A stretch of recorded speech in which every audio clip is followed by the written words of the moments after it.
ජගතුයි ශීලයි ජීවත් වුණේ පුංචි ගෙදරක. ජගත් කර්මාන්ත ශාලාවක තමා වැඩ කළේ. ශීලා ගෙවල් වල වළං හේදුවා. ජගත්ගේ ශීලගේ එකම දුව තමා මීනාක්ෂි. මීනාක්ෂි හරිම ලස්සනයි. එක දවසක් මීනාක්ෂි එයාගේ යාළුවයි පන්ති ඇරිලා ගෙදර එන ගමන් හිටියේ. එයා දැක්කා එයා හොස්ටර් කෙනෙක් රීවිල් එකකට නගිනවා. ගුවන් සේවිකාවන්ගේ ජීවිතේ නම් හරිම සුන්දරයි. ඔයත් උත්සාහ කරලා බලන්න ගුවන් සේවිකාවක් වෙන්න. යනේ මට කියන්නේ. ඔයා යන්නකෝ. එයනේ පොඩ්ඩක් හිතලා බලන්නකෝ. ඔයා හරිම ලස්සනයි. ඔයා තරම් ලස්සන කෙනෙක් අපේ පන්තියේ කොහෙවත් නැහැ. අනික ඔයාගේ උසත් හොඳයි. ඔයාට හොඳට ඉංග්‍රීසිත් පුළුවන් වෙන කාටත් වඩා. ඒත් අපේ අම්මයි තාත්තයි කැමති වෙයිද? අකමැති වෙන්න හේතුවක් නෑ යාළුවේ. එයාලට එකපාරක් කතා කරලා බලන්න. මීනාක්ෂි ගෙදර ගිහින් මේ අදහස එයාගේ අම්මටයි තාත්තටයි කිව්වා. එයාගේ තාත්තා නම් මේක අහලා ටිකක් කලබල වුණා. මේකට කලබල වෙන්න දෙයක් නැහැ. ඔයාගේ අදහස ගොඩක් හොඳයි දුවේ. හිතලා බලන්නකෝ. ඔයාට කොච්චර පඩියක් හම්බෙයිද මේකෙන්. අනික ඔයා ඒ වගේ ලස්සන ඇඳුමක් ඇඳගෙන පාර බැහැලා යද්දී මං ආඩම්බරෙන් කියනවා ඒ තමයි මගේ දුව කියලා. මීනාක්ෂිගේ අම්මා නම් මේ අදහසට උඩින්ම කැමති වුණා. එයා මීනාක්ෂිගේ තාත්තවත් මේකට කොහොම හරි කැමති කරගත්තා. මේ නිසා මීනාක්ෂි ගුවන් සේවිකාවක් වෙන්න අයදුම් කරන්න ලෑස්ති වුණා. මීනාක්ෂි මහන්සි වෙලා වැඩ කරලා ගුවන් සේවිකාවන් සඳහා තියෙන ඉන්ටර්විව් එකට ගියා. එයා කොහොම හරි ඒකෙන් උඩින්ම පාස් වුණා. මම ඉන්ටර්විව් එකෙන් පාස් වෙලා. අනේ දෙයියනේ මට හරිම සතුටුයි. මං දැන් ගෙදර ගිහින් මේක අම්මටයි තාත්තටයි කියන්න ඕනේ. මීනාක්ෂි මේක ගැන එයාගේ අම්මටයි තාත්තටයි කිව්වම එයාලා ගොඩක් සතුටු වුණා. දින කීපයකට පස්සේ එයා එයාගේ ගුවන් සේවිකා ඇඳුමත් ඇඳගෙන ඉස්සරින්ම වැඩට යන්න පිටත් වුණා. අනේ අද අපේ දුවගේ පළවෙනි දවස වැඩ කරන. දැන් ඉතින් එයා මේ ඇඳුමින් ලෝකෙ පුරා යයි. අලගේ දුව ඔයාලට ගොඩක් වාසනාව ගෙන ඇවිල්ලා තියෙනවා. දැන් ඉතින් ඔයාලට සල්ලි වලින් නම් අඩුවක් වෙන එකක් නැහැ. ඔයාගේ කතාව නම් ඇත්ත. මීනාක්ෂි යාපෝට් එකට ළඟා වුණා. මේ එයාගේ පළවෙනි දවස. එයා ෆ්ලයිට් එකට නැග්ගා. එයා පොඩ්ඩක් කලබල වෙලා හිටියත් හරිම සතුටින් හිටියේ. මීනාක්ෂි පළවෙනි දවස වැඩ ඉවර වෙලා සතුටින් ගෙදර ගියා. එයා එයාගේ දෙමෝපියන්ට වේනිකී සිද්ධ වුණ ඔක්කොම ගැන විස්තරයක් කිව්වා. මේ කතාව අහන් හිටපු එයාගේ දෙමෝපියෝ එයා ගැන ගොඩාක් සතුටු වුණා. මීනාක්ෂිගේ අම්මට ගෙයින් යට ගිහින් වළං හොදන්න සිද්ධ වුණේ නැහැ. ගෙදර ආර්ථික තත්ත්වය ගොඩාක් දියුණු වුණා. මේ දෙයියනේ හැමදාම අපේ ගෙදර මෙහෙම සතුටින් තියෙන්න වුණා. මීනාක්ෂි යාඥා කරලා වැඩට යන්න ගෙදරින් පිටත් වුණා. එදා මීනාක්ෂි වැඩට යන්න ගොඩාක් පරක්කු වුණා. ඒ ඇස්සේ වහින්නත් ගත්තා.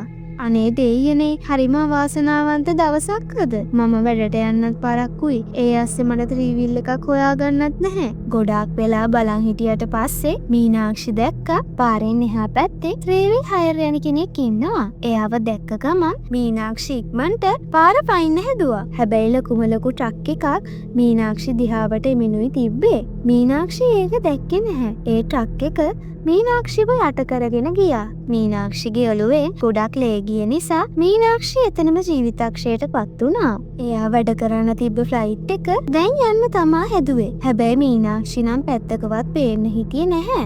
එයා නැති වුණත් එයාලා ගමන පටන් ගත්තා. හැමදේම හොඳින් සිද්ධ වෙමිනුයි තිබ්බේ. ගුවන් මගීන් ටික එයාලගේ ආසනවල හොඳට ඉඳගෙනයි හිටියේ. හැබැයි එකපාර ගුවන් යානය ගැස්සෙන්න ගත්තා. ගුවන් මගීන් ටික පොඩ්ඩක් කලබල වුණා. ඊට පස්සේ ප්ලේන් එක හෙල්ලෙන එක නවතුණා. ඒත් එක්කම ගුවන් සේවිකාවක් එයාලා ඉස්සරහින් මතු වුණා. එක දරුවෙක් එයාගේ අම්මට එහා පැත්තෙන් ඉඳගෙන හිටියා. එයාගේ අම්මා නම් හොඳ නින්දක හිටියේ. ඒ ළමයා දැක්ක අර ගුවන් සේවිකාව එකපාර මායාකාරියක් බවට පරිවර්තනය වෙනවා. දැක්ක ඒ දරුවා විලාප තියලා කෑ ගහන්න ගත්තා. ඊට පස්සේ ඒක ඇහුණු එයාගේ අම්මා නිින්නෙන් නැගිට්ටා. මොකද පුතේ උනේ? ඔයා නපුරු හීනයක්වත් දැක්කද? අනේ නෑ අම්මේ. මේ ඇන්ටි එයා මායාකාරියා. එයාගේ මූණ හරිම භයානකයි. අනේ අම්මේ මට බයයි. අනේ ළමයෝ මේ ඉන්න මිනිස්සු මායාකාරියෝ නෙමේ. සමාව ගන්නවා මේ ඇන්ටිගේ. අනේ කමක් නැහැ මැඩම්. ඒ දරුවා මොකට හරි බය වෙලා ඇති. පොඩි ළමයි එහෙම තමා. මීනාක්ෂි ඔයාද ආවේ නැහනේ. ඔයා කොහොමද මෙතනට ආවේ? මම ආවනේ. ඔයා මාව දකින්න නැතුව ඇති. එහෙම කියලා මීනාක්ෂි එතනින් යන්න ගියා.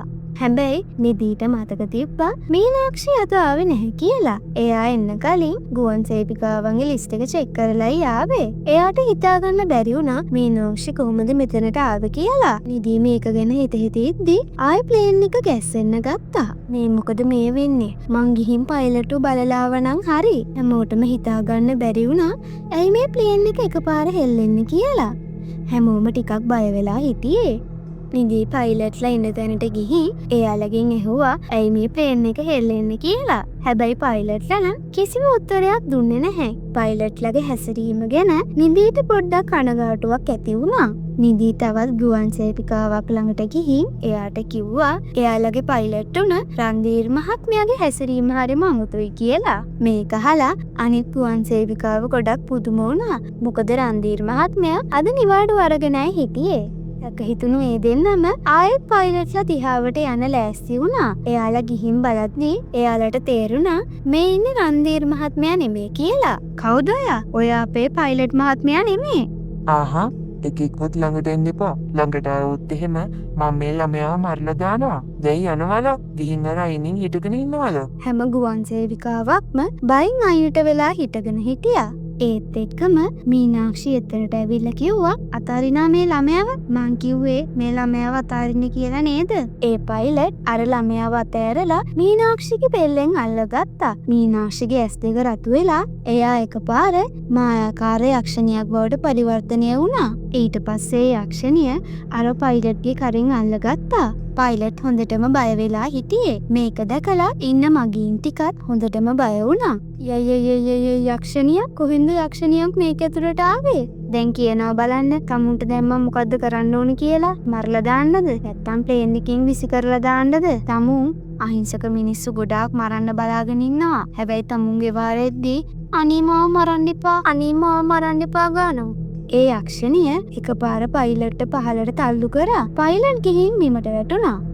මම තමුන්ව විතරක් නෙමේ මේ අනිත් එකවත් මරලා දානවා. එතනින් පස්සේ තමුන්ල දෙන්නට බේරීමක් හම්බෙන්නේ නැහැ.